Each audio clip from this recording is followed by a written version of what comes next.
तो साथियों, मैंने भारत में जाति व्यवस्था पर एक वीडियो डाला। हमारे भाइयों ने कई प्रकार के कमेंट किए। किसी ने कहा कि नहीं, मैं गलत हूँ। किसी ने कहा कि आप थोड़ा अध्ययन और करें। तो मेरे पास एक पुस्तक है जो समाज के बारे में हमें बहुत कुछ बताती है।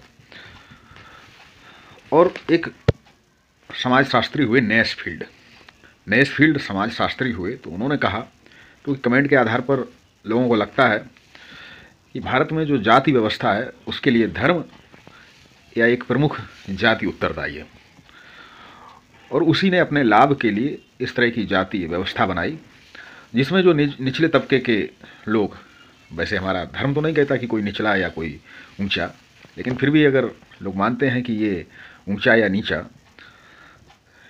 तो नेस्फील्ड का कहना है कि जो धर्म के आधार पर जो सिद्धांत दिए गए या धर्म के आधार पर जो मानते हैं कि जातीय व्यवस्था, तो इसके लिए धर्म उत्तरदायी नहीं है।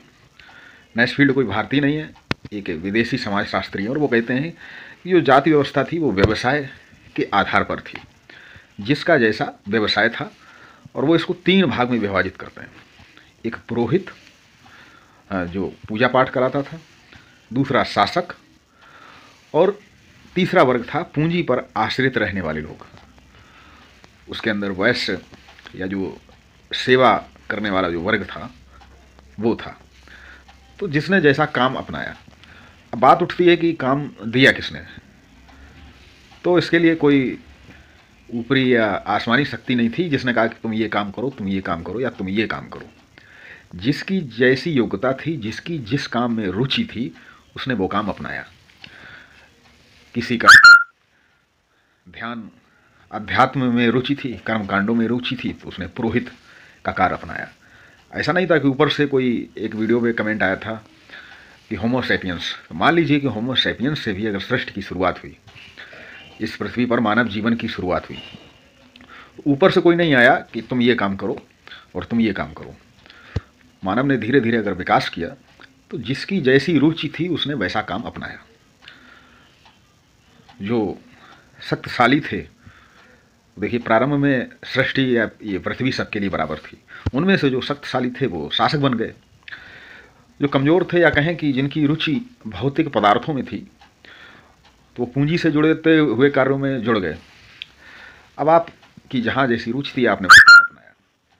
अब देखिए बात यह आती है कि जैसे कि किसी के घर में मान लीजिए कोई फिल्म स्टार है, तो उसकी जो संतानें होंगी वो अपने माता पिता को अभिनय करते देखती हैं, तो वो भी अभिनय करना शुरू कर देते हैं। अब कोई नेपोटिज्म कहे तो ये गलत है, या कहे कोई राजनीति में है तो उसका बेटा राजनीति में चला जाता, कोई डॉक्टर है तो उसका बेटा डॉक्टरी की पढ़ाई पढ़ता। तो कहें कि एक विशेष वर्ग का अधिकार था, ऐसा नहीं था। हाँ, परिवार में उनके जो काम होता था, पैतृक जो कार्य था, व्यवसाय था, वो अपना लेते थे। हम कह सकते हैं कि व्यवसाय के आधार पर समाज में 3 वर्ग थे। और चलिए इस पर हम आगे भी चर्चा करेंगे। कई सारे सिद्धांत, कई सारे समाज शास्त्रियों के सिद्धांत, तो मैं अब डीपली किसी को कहने का मौका नहीं दूंगा। और मैं डीपली जो भी हमारे समाज में जाति व्यवस्था पर जो भी सिद्धांत हैं या कैसे बनी, तो सिर्फ एक परिभाषा नहीं। अगर कहें कि भारत में जाति व्यवस्था, तो इसकी सैकड़ों परिभाषाएँ हैं, सैकड़ों सिद्धांत हैं। ये जो धार्मिक सिद्धांत, जो वैदिक सिद्धांत, इसके अलावा भी 99 सिद्धांत हैं कि किस तरह भारत में जाति व्यवस्था स्थापित हुई। तो सारी प्रकार की चर्चाएं होंगी। फिर भी आप कमेंट करते रहें, और आप कमेंट करेंगे तो उस आधार पर मुझे कुछ नया विचार करने का, सोचने का मौका मिलेगा।